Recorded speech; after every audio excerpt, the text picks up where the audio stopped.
Raden Haryo Ronggolawe atau biasa disebut Ronggolawe diyakini warga Kabupaten Tuban dimakamkan di pemakaman di Jalan Ronggolawe, Kelurahan Sidomulyo, Kecamatan Tuban Kota, Kabupaten Tuban.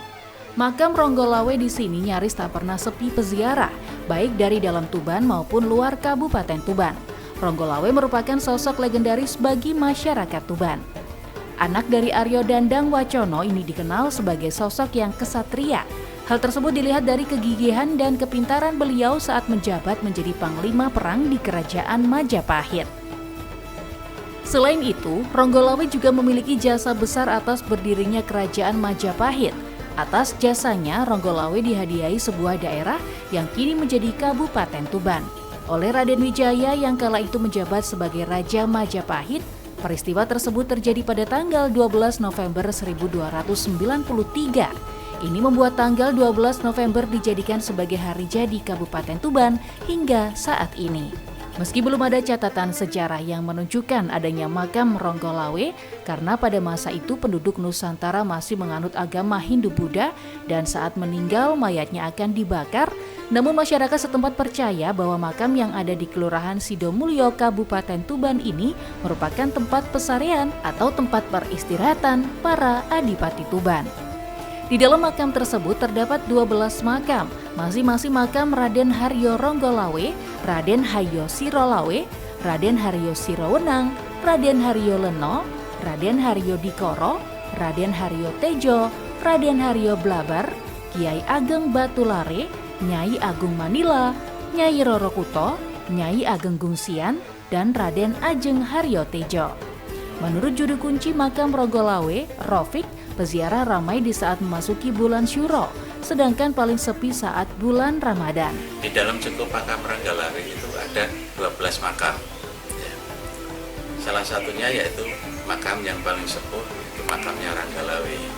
Setelah itu makamnya Aryo Sirolawe, itu yang menggantikan kedudukannya jadi adipati, jadi turun-temurun karena masih pemerintahan atau masih kerajaan, jadi turun-temurun yang menggantikan. Dari Aryo Sirolawe turun lagi ke putranya Aryo Sirowenang. Dari Aryo Sirowenang turun lagi ke putranya Aryo Siroleno. Dari Aryo Leno turun lagi ke putranya Aryo Dikoro. Dari Aryo Dikoro ini karena beliau tidak mempunyai putra, hanya putri, akhirnya putrinya dipersunting oleh Raden Haryo Tejo, nama aslinya Syekh Abdurrahman. Beliau putranya Syekh Jalaluddin atau Makamdo. Ya. Nah, ini dari sini yang ada di dalam makam sini, jadi turun-temurun sampai Raden Haryo Dikoro. Para peziarah yang datang langsung masuk ke area makam, membaca tahlil, mendoakan orang yang sudah meninggal, dan berharap mendapat ridho dari Allah Subhanahu wa Ta'ala. Ini tadi ziarah tujuannya apa? Ini memang kita agendakan untuk hari ini ada di sebelum dari sini kita di Asmara Mandi, Mas. Dari Asmara Mandi nanti kita ke Ronggolawe, habis dari Ronggolawe kita ke Sunan Bonang, habis dari Sunan Bonang nanti mungkin kita ke Brawijaya, Mas. Baru ke Sunan Geseng. Intinya kita ngalang berkah lah, Mas, di sini.